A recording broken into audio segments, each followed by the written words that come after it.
Hello, everyone, and welcome to this Amicus Next Free Training Thursdays webinar. My name is Chris Tober. I'm a product trainer here at Amicus Next.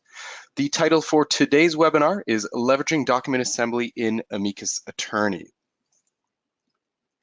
Now, before we get underway, I just want to cover two housekeeping items. Because of the number of people on this webinar, all attendees are muted upon entry.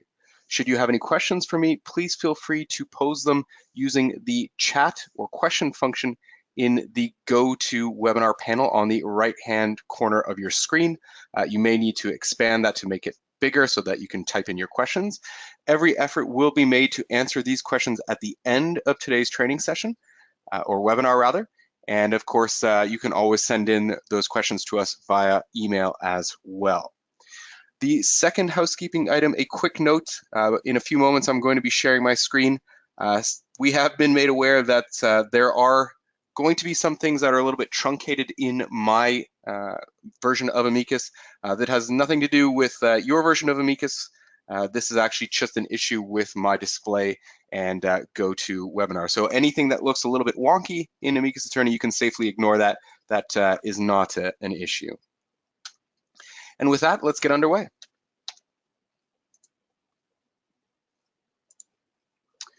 So you should be able to see my Amicus Attorney. Currently, I am using the newest version of Amicus, so that's version 20. Just as a quick FYI, my screen might look slightly different from yours in that I am using billing, or I'm licensed for Amicus Attorney billing. If your firm does not subscribe to Amicus Attorney billing, you of course will not have that billing tab. In addition to that, Bobby Donnell, the fictional lawyer that we are working as today, is an Amicus administrator. If you are not an Amicus administrator, again, your screen will look slightly different in that you won't have these options under administration. However, with document assembly, you do not need to be an Amicus administrator to either draft or create templates, nor utilize those templates. So you do not need to be an Amicus administrator for anything that we are going to be doing today. So with that, let's get underway. So again, welcome to our free training Thursdays webinar, again, leveraging Amicus's document assembly functionality. For those of you that are maybe not familiar with document assembly, I like to equate it as basically being Microsoft Mail Merge on steroids. You're pulling information out of Amicus Attorney from either a file or a contact or both, and you're placing that into a template that you have created and then filling in all of the blanks. So basically document generation with a few clicks of the mouse. This is particularly useful if your firm, like many law firms, send out the same type of document over and over again. Of course, this document is customized or has information that is specific to the client or person or matter that you are currently working on. But rather than having to manually make any of these changes, Amicus Attorney does all that heavy lifting for you. So with that, let's go have a look at what a typical or an example document might be. And as I said, you can pull information from either your files or your people. And in this case, we're going to use a person here. I'm going to use Gary Burwood as an example. So we're going to open up Gary's contact. You've probably already seen or at least clicked on the icons here at one point or another on Gary or any of your contacts' business card. This is kind of your easiest way to generate documents using document assembly. If I click on the first icon, that is going to create a letter addressed to the client, or the person rather. So what's happening is you'll notice that Word is going to open automatically. So my copy of Microsoft Word. I should point out for our WordPerfect users, everything that we cover today is going to be in Word. However, the process is fairly identical in WordPerfect. Here we have a generated document. So you'll notice at the top we have our admittedly pretty basic letterhead, and we're going to be working on fancier letterheads as part of today's webinar. We have all of Gary's information as well as a salutation form. We have Gary's file, or the file that we are writing Gary this letter in regards to, the person or responsible lawyer on that file, the file number, as well as today's date. So I can go ahead and start typing my letter. So hopefully you can see right at a single click, we have now generated this template, right? And we can go ahead and add information or make any changes as required, right? This is not going to impact our template. back into Amicus Attorney. Let's get started with crafting a very basic template. And as I said, you do not need to be an Amicus administrator to do anything that we are doing today. Everyone has access to the Mail Merge option in their navigation panel on the top left-hand corner of your screen, and that's where we're going to begin. Out of the box, Amicus ships with a number of pre-made templates that you can go ahead and use. You can also edit these templates as needed.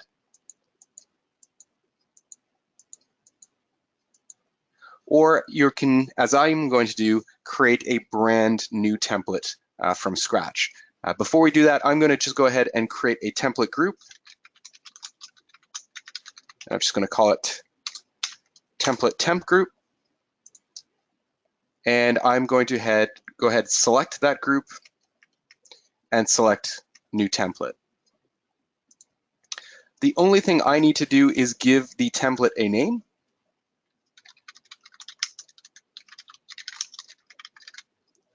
I do have a couple of options. In our general screen here, you'll notice that we have the option to make this template either a document or an email. Today we are going to be creating a document, but there is the option to automate your emails as well. And we also do have the option to restrict this template to certain users in the firm. If, for example, as this is a retainer letter, only certain members of your firm should be generating retainer letters, right, you would want to restrict this particular template to those firm members. In this case, we're going to allow all firm members access to this template. So we simply click Create Template. Now we are drafting our template right here in Microsoft Word. Again, if you're using WordPerfect, very similar set of procedures, basically mirroring what we're going to be doing in Word, just things look a little bit different. You'll notice, of course, this is a blank Microsoft Word document. Just kind of as an FYI, if you notice at the very top of the screen, right, it says default retainer letter.dotm rather than your typical DOC or DOCX. So this is going to signify that we are in fact working with a Microsoft Word template file format. So we can go ahead and start drafting our letter.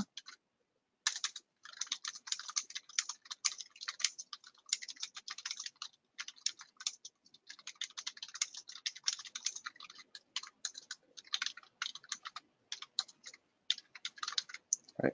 And because we are working in Word, we have full control over all of the typical formatting or stylistic elements of a typical document. And I imagine most of you are probably squinting at your screen, so let's go ahead and make this significantly larger on the screen. We could also change the colors to make it pop a little bit more. If we wanted to, we could put things in bold, certain things in bold.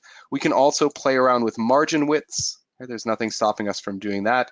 Really, anything that you would do in terms of style or formatting in a normal document, you can go ahead and do that in your template.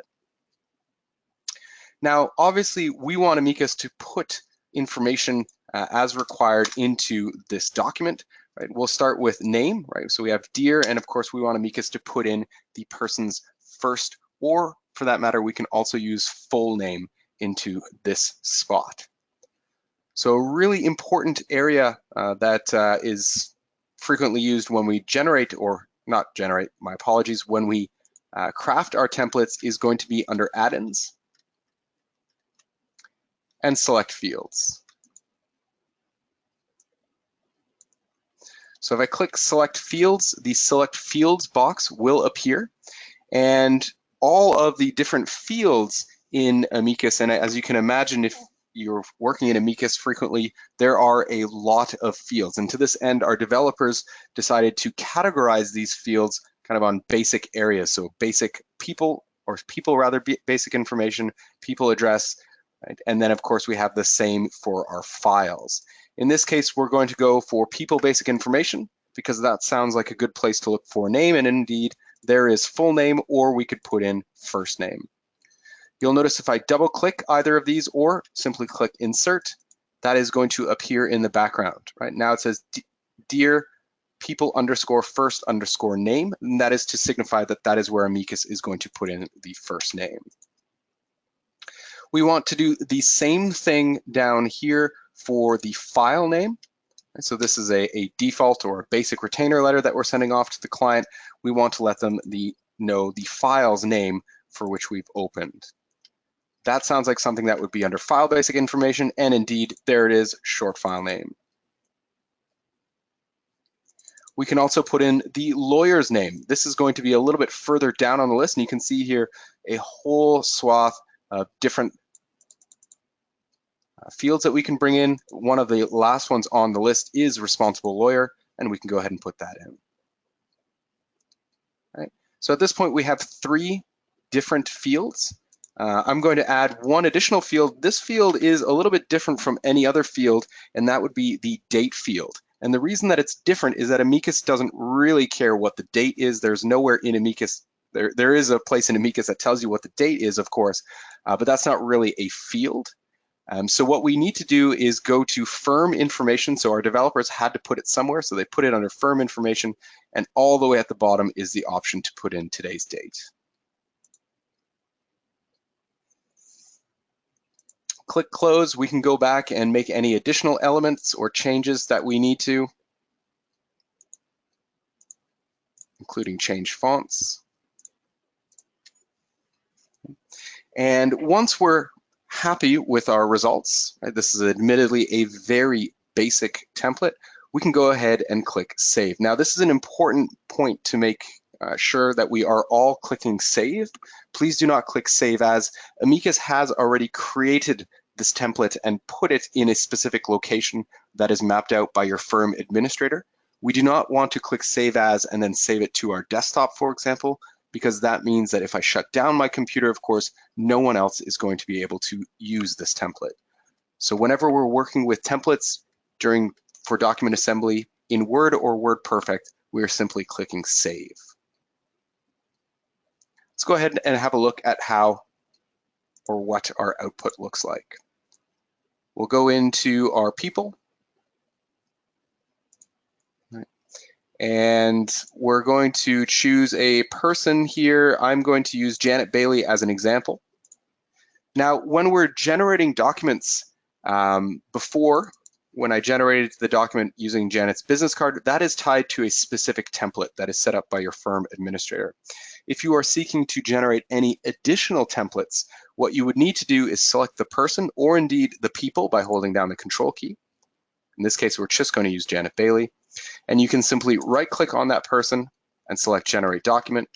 You can also select the person and go up to Actions, Generate Document, or just hit Control-D.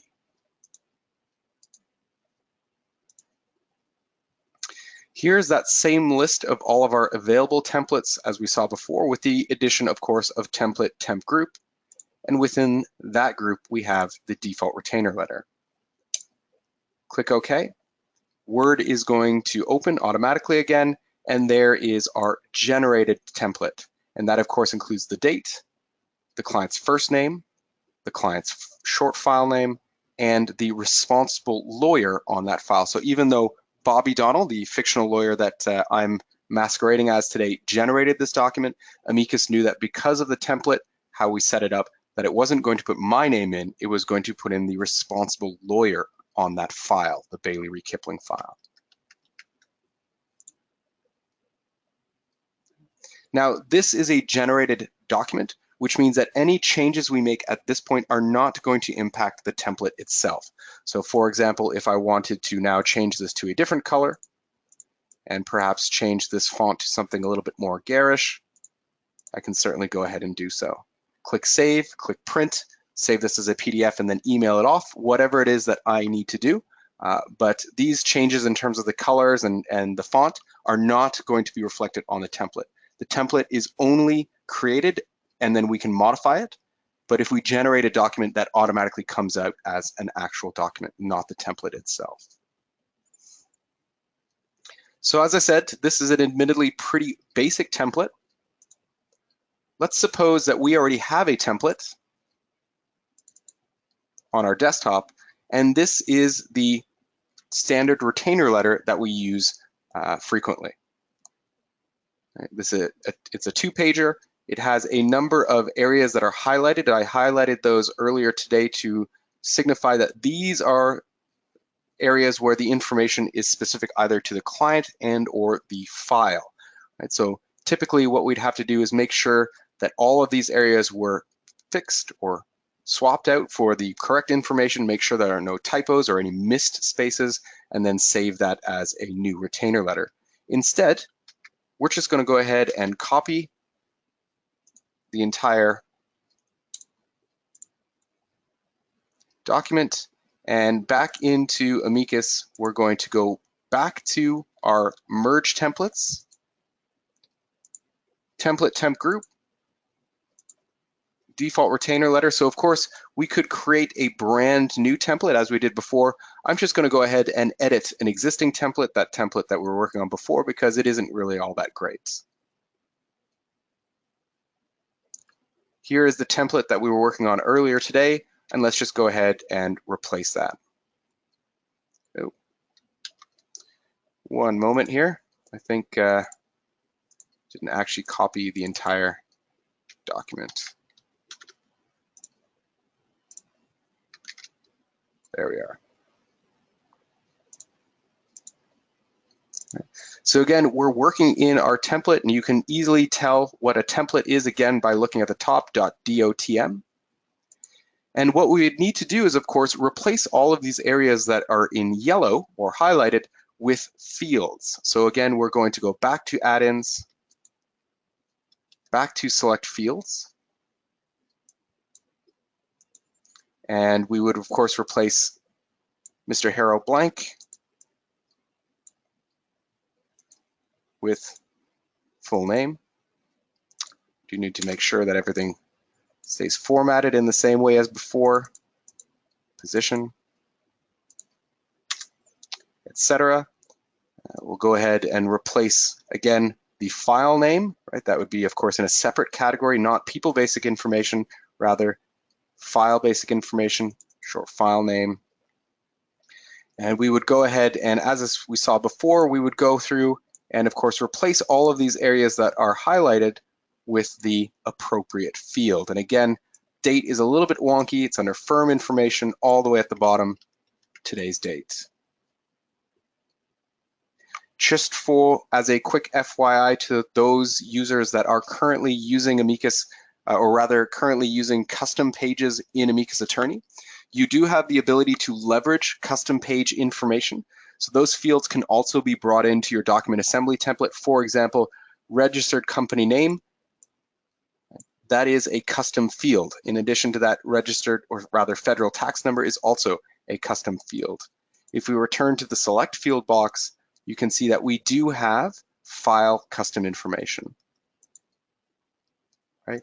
Of course, our file custom information is built around, or custom pages are built around different file types. So we would need to select the appropriate file type, and there are all of our custom fields. And one of these is going to be registered company name, and then insert. So we aren't, of course, going to replace all of these areas in yellow, but we would certainly do so in a real world scenario. We're just going to go ahead and, again, when we're working with our templates, click Save. But you'll notice, right, in addition, just before we click Close, right, we can bring in images. We can have a variety of different fonts, and again, we are in full control, style and formatting-wise, for our templates.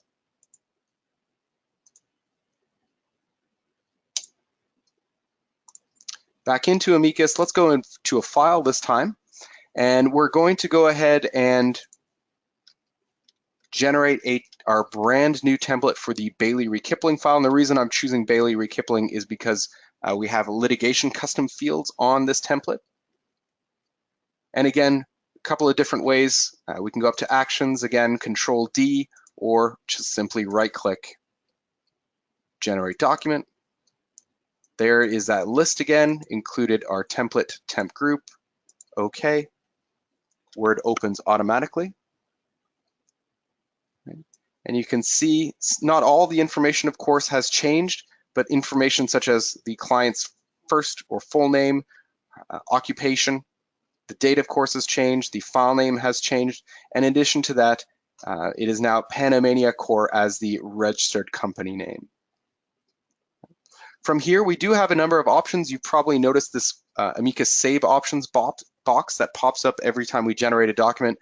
A couple of options: we can save and add to Amicus. We can save and do not add to Amicus, so just save it as a normal text document, or do not save and do not add. The first option, save and add to Amicus, right? I can ensure that a copy of this generated document is going to be available on the file itself. And I, before today, neglected to fix or repair my Word toolbar, so unfortunately that isn't going to work. But you do have the option, as I said, of basically at this point, once the document's been generated, easily saving it and attaching it. Amicus will know that because we generated this document on the Bailey-Kipling file, that is more than likely the file that we are going to want to save the document to as a document, but we can always change that to a different file if needed.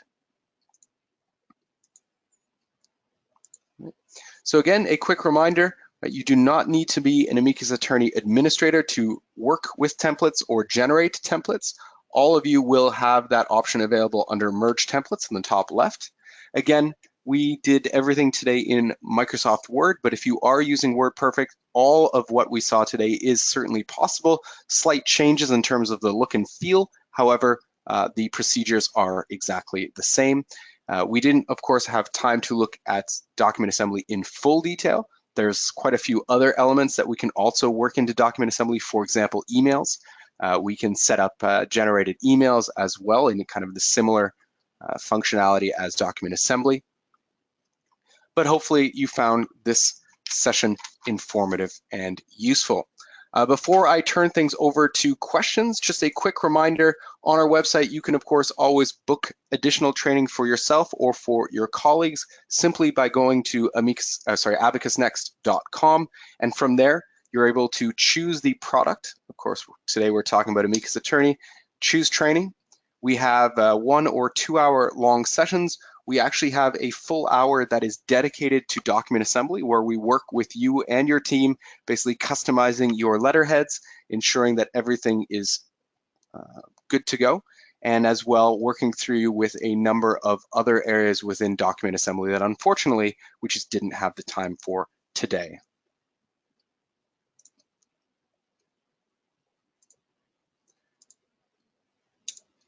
So with that, I'd like to open up the floor to any questions. Again, a reminder, you can ask those questions using the GoToWebinar panel on the right corner or right side of your screen.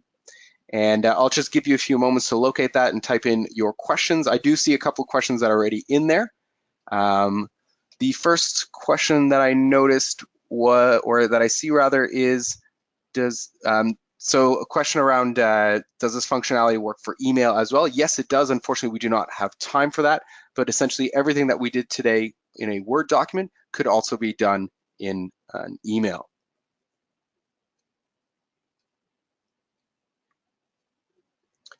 The next question, is there a way to restrict templates? Yes, at the very beginning of today's training, I did point out that you do have the option to restrict templates to only certain Amicus users. And that way you can be sure that only people that are supposed to be generating those types of documents are going to be able to do so.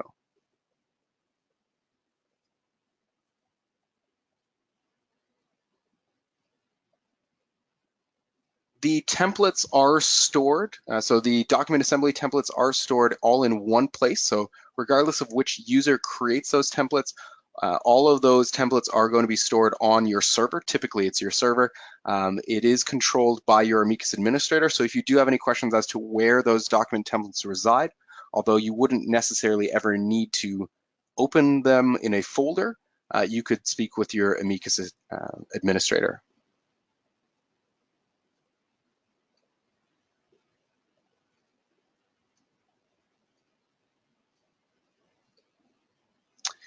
Question around integration with HotDocs.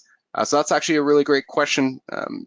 for those of you that are maybe not familiar, Abacus Next has just recently acquired HotDocs. As to future plans in terms of integration, I can't unfortunately comment on those, but certainly you can get in touch with your sales representative, and they may be able to provide more information than I do, or at the very least, they'll be able to point you into the right direction. So unfortunately, yes, I'm not able to comment on that or any future developments with Amicus Attorney.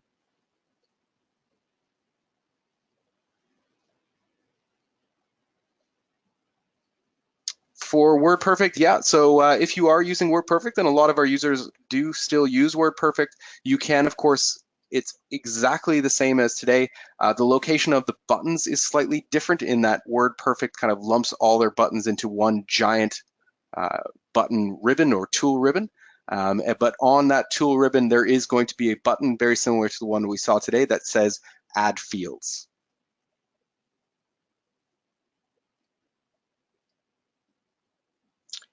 There is no limitation as to how many pages are on a template, so you can go ahead and add as many pages, right? Of course, you would be responsible for adding all of the fields to those pages, but there is currently, as far as I know, no limitation in terms of number of pages.